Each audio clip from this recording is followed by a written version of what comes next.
అది తమిళనాడులోని శివగంగై జిల్లా తిరుపురం పక్కనే ఉన్న మడప్పురం. ఆ ఊరికి చెందిన మాధవి భర్త చనిపోయి 15 ఏళ్లయింది. తానొక్కతి ఇడ్లీ పిండి వ్యాపారం చేసుకుంటూ తన 2 కొడుకుల్ని ఒంటి చేత్తో పెంచుకొచ్చింది.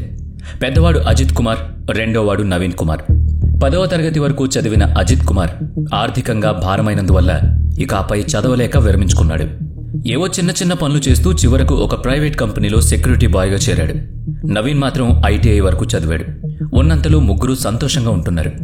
అజిత్ కుమార్ మడప్పురం భద్రకాళి అమ్మవారి ఆలయంలో కాంట్రాక్ట్ పద్ధతిన సెక్యూరిటీ గార్డ్గా చేరాడు. వాళ్ళింటికి ఆ గుడి సుమారుగా 1 కిలోమీటర్ దూరంలోనే ఉంది కనుక ఇబ్బంది లేదు. నెలకు 10,000 రూపాయలు ఇస్తారు. అయితే కంపెనీ వాళ్ళు మొదట 3 నెలలు గడిచిన తర్వాతనే ఆ 3 నెలల జీతం ఒకేసారి ఇస్తామని, అది తమ నిబంధన అని చెప్పారు. అప్పటికి 29 ఏళ్ల వయసుకు చేరుకున్న అజిత్ కుమార్కి ఇంకా వేరే దారి ఏముంటుంది కనుక అందుకు ఒప్పుకున్నాడు. 3 మాసాలు గడిచినా ₹1 జీతం ఇవ్వకపోగా అజిత్ కుమార్ మీద దొంగ అనే ముద్ర వేశారు. ఎన్నో ఘోరమైన నేరాలకు పాల్పడ్డాడని ఆరోపించారు. అప్పటికే నేర చరిత్ర కలవాడని పోలీసులు ఏవేవో చెప్పారు. వాళ్లు చూపించిన ఆ ఆధారాలు తయారు చేసినవి కూడా కావచ్చు. మొత్తానికి ఆ రోజు అజిత్ కుమార్ చనిపోవడం మాత్రం తమిళనాడుని కుదిపేసింది. ఎందుకంటే అతను చనిపోయింది పోలీస్ కస్టడీలో. 2025 జూన్ 27వ తేదీ. ఆ రోజు శుక్రవారం కావడంతో అమ్మవారి ఆలయం కిటకిటలాడుతోంది.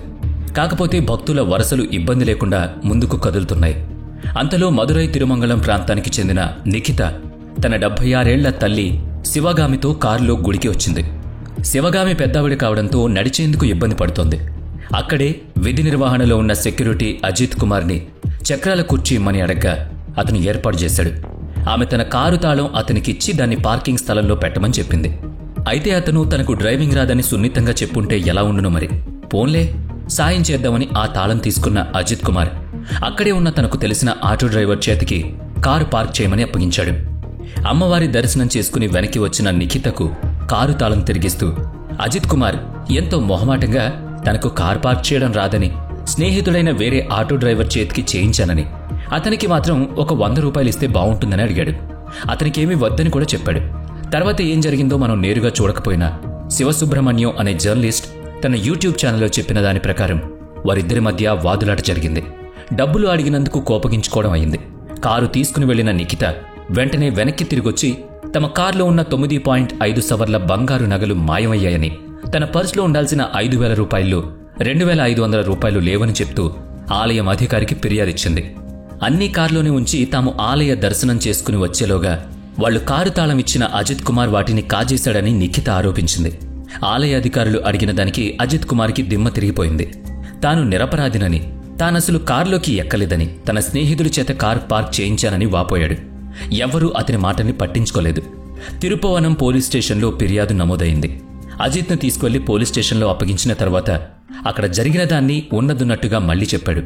అప్పుడు కార్ పార్క్ చేసిన అతని స్నేహితులైన అరుణ్ కుమార్, వినోద్ కుమార్లను పిలిచి విచారించగా కారులో ఏమున్నాయో తమకు తెలియదన్నారు. కొడుకు పోలీసుల అదుపులో ఉన్న విషయం తెలిసిన మాధవి పోలీస్ స్టేషన్కు పరుగు పెట్టింది. అజిత్ తన తల్లితోనూ తను నిర్దోషినని చెప్పుకొచ్చాడు. అజిత్ కుమార్ మీద ఆరోపించబడిన దొంగతనం కేసును విచారించడానికి ప్రత్యేక బృందాన్ని నియమించారు. తిరుపువన్ పోలీస్ స్టేషన్లో అజిత్ను విచారిస్తుండగానే మళ్లీ మరో ప్రత్యేక బృందాన్ని విచారణ నిమిత్తం పంపించడం ఏంటని సామాన్యులమైన మనకే సందేహం వచ్చింది కదా. అదే ప్రశ్నను మద్రాస్ హైకోర్టు మదురై విభాగం జడ్జిలను కూడా అడిగింది. పైగా అజిత్ను అదుపులోకి తీసుకున్న కేవలం 2 గంటల్లో ఈ ప్రత్యేక విచారణ పోలీసుల బృందం తిరుపువన్ పోలీస్ స్టేషన్కి చేరుకుంది. అప్పటికింకా తిరుపువన్ పోలీసులు అజిత్పై ఎఫ్ఐఆర్ కూడా నమోదు చేయలేదు. దీని ఆంతర్యమేంటని మదురై కోర్టు జడ్జిలు పోలీసులను ప్రశ్నించారు. సోషల్ మీడియాలో వైరల్ అయిన అజిత్ దొంగతనం వార్తలు చూసి వచ్చుంటారని అనుకుంటున్నామన్నారు పోలీసులు. ఆ పోలీసులు చెప్పిన విచిత్రమైన సమాధానం విని జడ్జిలు ఆశ్చర్యం వ్యక్తం చేశారు. అలా అయితే కొన్ని వందల వీడియోలు వివిధ వెబ్సైట్లలో నేరుగా యూట్యూబ్లో ఉంటూనే ఉంటాయి. యూట్యూబర్లు చిలవలు పలవలు చేసి విన్నదాన్ని జరిగిన దానికి సొంత కవిత్వం జోడించి పెడుతూ ఉంటారు. అందులో ఎన్నో నేర సంబంధమైనవి ఉంటాయి. అలాంటి ఒక వీడియోను కేవలం 2 గంటల వ్యవధిలో చూసి ఒక దొంగతనం ఆరోపణను విచారించడానికి ఏకంగా ప్రత్యేక పోలీస్ బృందాన్ని ఎవరు ఏర్పాటు చేశారన్న దానితో పాటుగా అంతటి తీవ్రత ఏముందన్నది జడ్జిల ప్రశ్న. మనది అదే ప్రశ్న కదా. కాకపోతే మనం అడిగితే వేరు, జడ్జిలు అడిగితే వేరు. ఇందుకీ సదరు స్పెషల్ ఇన్వెస్టిగేషన్ టీం ఏం చేసిందో తెలుసుకోవద్దు. వాళ్ళు విచారణ పేరుతో అజిత్ను, అతని స్నేహితులు అరుణ్ కుమార్, వినోద్ కుమార్లను కొట్టి ఒళ్ళు హోనం చేశారు. దాంతో ఆ స్టేషన్ హౌస్ ఆఫీసర్ అంటే ఎస్ఐ తన స్టేషన్లో ఇలా విచారణ చేయొద్దని అభ్యంతరం తెలిపాడు. వచ్చిన స్పెషల్ టీంలో డ్రైవర్తో సహా 6 ఆ 6 ఈ 3 తీసుకుని ఓ ఏకాంత ప్రదేశానికి తీసుకువెళ్లి మరీ ఇన్వెస్టిగేషన్ పేరుతో హింసించారు. రాత్రంతా టార్చర్ పెట్టి తెల్లవారిన తర్వాత అంటే జూన్ 28న అజిత్ను అతని ఇంటి వద్ద తీసుకొచ్చి ఇల్లంతా సోదా పేరిట చిందరవందర చేశారు. ఏ నగ దొరకపోవడంతో అజిత్ కుమార్ తమ్ముడు నవీన్ కుమార్ను విచారణ పేరిట దట్టంగా పెరిగిన ఓ పొలంలోకి తీసుకుపోయి తన అన్నని ఆ నగలెక్కడ దాచాడో అడగమన్నారు. తమ్ముడితో కూడా అజిత్ అదే సమాధానం చెప్పాడు. తాను తీయలేదు, తనకు ఏం తెలీదు అని. తమ్ముణ్ణి కొడితే అయినా నిజం చెప్తాడేమో అనే ఉద్దేశంతో ఆ ప్రత్యేక పోలీస్ బృందం తమ్ముడైన నవీన్ను దారుణంగా కొట్టారు. అజిత్ తనకేం తెలియదని చెప్పడంతో అతన్ని మోకాళ్ల మీద నిల్చోబెట్టి చేతులు వెనక్కి విరిచికట్టి గొడ్డును బాదినట్టు బాదారు. అజిత్ కుమార్ బాధతో దాహంతో అరవడంతో మంచినీటిలో కారం పొడి కలిపి అతని నోటిలో చెవుల్లో మర్మావయవాల్లో పోసి చిత్రవద పెట్టారు. ఇవన్నీ అజిత్ కుమార్ యొక్క అటాప్సీ రిపోర్ట్లో డాక్టర్లు పేర్కొన్న వివరాలు. కారపొడిని అజిత్ కళ్లల్లో కూడా కొట్టినట్టు అజిత్ తరపున వకాల్తా పుచ్చుకున్న లాయర్ హెన్రీ చెప్పారు. అయితే కళ్లల్లో కారం కొట్టిన దానికి ఆధారాలు మాత్రం సమర్పించలేకపోయారు. ఏ మనిషికైనా దెబ్బల్ని తట్టుకునే శక్తి కొంతవరకే ఉంటుంది. అజిత్ కుమార్ కూడా ఇక వాటిని భరించలేక నోరు తెరిచాడు. అమ్మవారి ఆలయం వెనుక గోశాల పంచన నగల్ని దాచానని చెప్పాడు. సదరు ప్రత్యేక పోలీసు విచారణ బృందం అజిత్, నవీన్, అరుణ్, వినోద్లను తీసుకుని గుడి వద్దకు వెళ్లి అజిత్ను మాత్రమే వాహనంలోంచి కిందకు దించి గుడి వెనక్కి తీసుకువెళ్లారు. దాచిపెట్టిన నగల్ని చూపించమన్నారు. అజిత్ ఏం చెప్పాడో తెలుసా? కాసేపైనా దెబ్బల నుంచి విరామం దొరుకుతుంది కదా అని అబద్ధం చెప్పానే తప్ప తాను ఏ నగలు, డబ్బులు కాజేయలేదన్నాడు. అంతే. కోపం నశాలన కంటిన ఆ పోలీసులు ప్లాస్టిక్ పైపులు, ఇనుప గొట్టాలు, కర్ర దుంగలతో అజిత్ను విచక్షణ రహితంగా కొట్టసాగారు. వాటిని భరించలేక అజిత్ అరుస్తుంటే గుడి వద్ద ఉన్న జనం, అక్కడి దుకాణదారులు వచ్చి చూశారు. కానీ పోలీసులను అడ్డుకునే ధైర్యం మాత్రం ఎవ్వరూ చేయలేదు. అయితే అదే గుడిలో పనిచేస్తున్న శక్తీశ్వరన్ ఆలయం వెనుక ఉన్న మరుగుదొడ్డి గోడకున్న కంతలోంచి ఆ దురాఘాతాన్ని సుమారు 15 సెకండ్ల పాటు సెల్ఫోన్లో వీడియో తీసాగాడు. ఆ తర్వాత కాస్త ఆధారం కోర్టులో కీలకంగా మారింది. యూనిఫామ్ లేకుండా టీషర్ట్, ప్యాంట్, లుంగీ ధరించి అచ్చు వీధి రౌడీలాగా వ్యవహరిస్తున్న వాళ్ల కంటపడితే తన సంగతి ఏమవుతుందననే భయంతో అంతకు మించి వీడియో తీయలేకపోయానని శక్తీశ్వరన్ ఆ తర్వాత కోర్టులో చెప్పాడు. శక్తీశ్వరన్ వీడియో చిత్రీకరిస్తున్న సమయానికి అజిత్ దాదాపుగా మరణానికి దగ్గరగా ఉన్నాడు.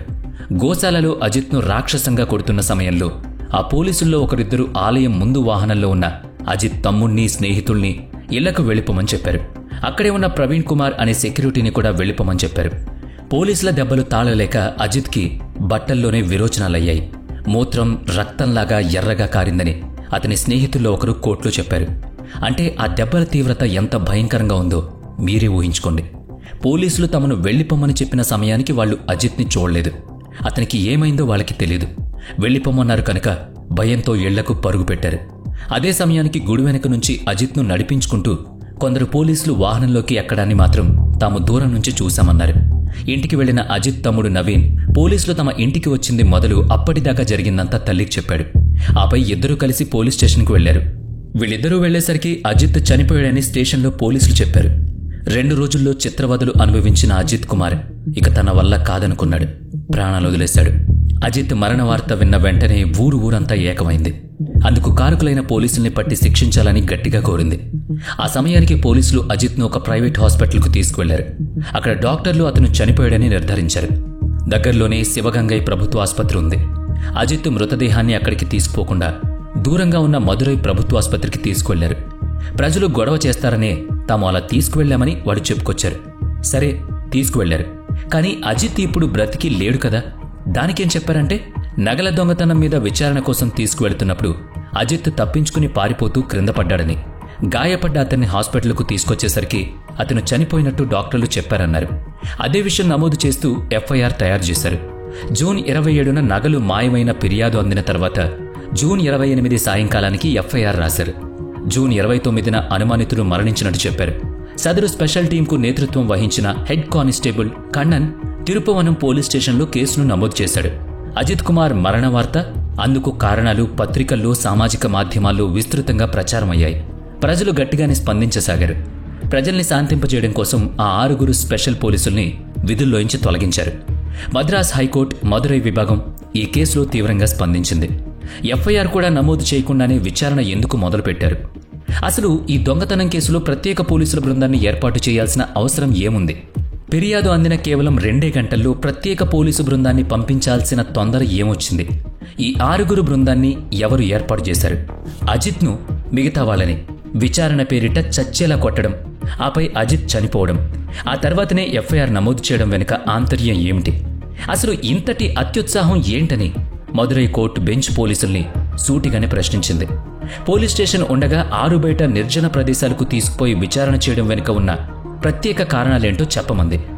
అనుమానితుల్ని విచారించాలి, సమాధానం రాబట్టాలి, అంతే తప్ప కొట్టే అధికారం లేదు.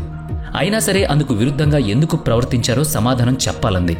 కోర్టు కోరిన మీదట పోలీస్ స్టేషన్ తాలూకు సీసీటీవీ ఫుటేజ్ను ఇచ్చిన పోలీసులు ఆలయంలోని సీసీటీవీ ఫుటేజెస్ని సమర్పించలేదేంటని కోర్టు ప్రశ్నించింది. అతను దొంగతనం చేసినట్టు చూసిన వారెవరని అడిగింది. ప్రభుత్వం తరపు లాయర్ ఈ ప్రశ్నల్లో వేటికి సంతృప్తికరమైన అర్థవంతమైన సమాధానాలు చెప్పకపోవడంతో కోర్టు పెదవి విరిచింది. అజిత్ అటాప్సీ రిపోర్ట్ను పరిశీలించిన కోర్టు బెంచ్ అందులో అతని శరీరంలో 44 చోట్ల తీవ్ర గాయాలయ్యాయని రాసి ఉండడాన్ని ప్రముఖంగా ప్రశ్నించారు.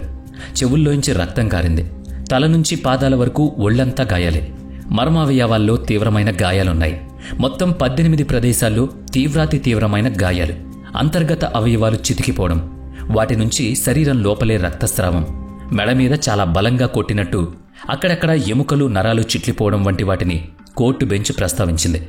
అజిత్ను కొట్టడానికి ఉపయోగించిన ప్లాస్టిక్ పైప్ పగిలిపోయింది.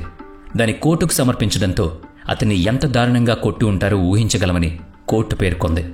ఇవన్నీ అజిత్ మరణానికి కారణంగా తాము భావిస్తున్నామని కోర్టు చెప్పింది.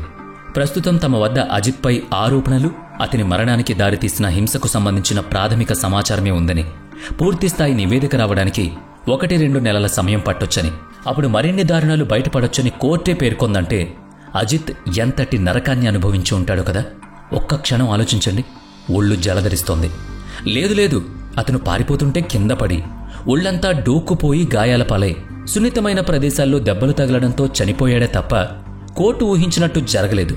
పోలీసులు తమ సాధారణ విచారణలో భాగంగానే అతని పట్ల వ్యవహరించారని ప్రభుత్వ లాయర్ కోర్టులో వాదించాడు. కోర్టు ఆ వాదనను తిరస్కరించింది. అటాప్సీ రిపోర్ట్ ఆధారంగా తామీ కేసును అజిత్ చేసిన దొంగతనం నేరంగా కాక అజిత్ను హత్య చేసిన నేరంగా పరిగణిస్తున్నామని బెంచ్లోని జడ్జిలు చెప్పారు. ఆ 6 డ్రైవర్ను మినహాయించి తతిమా 5 మందిని కోర్టు కస్టడీలో ఉంచాలని చెప్పారు. 2025 జూలై 8వ తేదీ కల్లా పూర్తి నివేదిక కోర్టుకు సమర్పించాలని ఆదేశించారు. ఇంతకీ నగలు పోయాయని ఫిర్యాదు చేసిన నిఖిత ఎవరు? ఆమె మదురై తిరుమంగళం ప్రాంతానికి చెందిన ఒక వైద్యురాలు. ఇది ప్రచారంలో ఉంది. పాత్రికేయులు ఆమె సంగతుల్ని కూడా పరిశోధించి పత్రికల్లో ప్రచురించారు. ఆమె ఒక ఫేక్ డాక్టర్ అని పత్రికలు వెల్లడించాయి. నిజానికి ఆమె చదివింది BA డిగ్రీ. తిరుపువనం పోలీసులు కూడా ఆమె గురించి ఆరా తీశారు. చివరకు తేలిందేంటంటే ఆమె ఒక 420 మోసగత్తె అని. ఆమె BA చదివిన కాలేజ్ ప్రిన్సిపల్ స్వయంగా చెప్పిన మాటలే మనం ఇక్కడ ప్రస్తావించుకుంటున్నాం.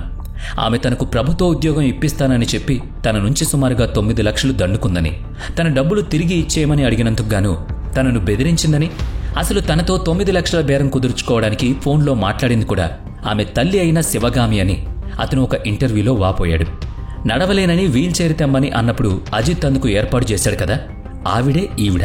2011లోనే లిఖితపై పలు కేసులు నమోదయ్యాయి. ప్రభుత్వ ఉద్యోగాలు ఇప్పిస్తానని జనం నుంచి లక్షల రూపాయలు దండుకుంది. దీనిపై మదురై తిరుమంగళం పోలీస్ స్టేషన్లో ఆమెపై ఎఫ్ఐఆర్ ఉంది. వాటిలో మొదటి ఆరోపితురాలు శివగామి, అంటే లిఖిత తల్లి.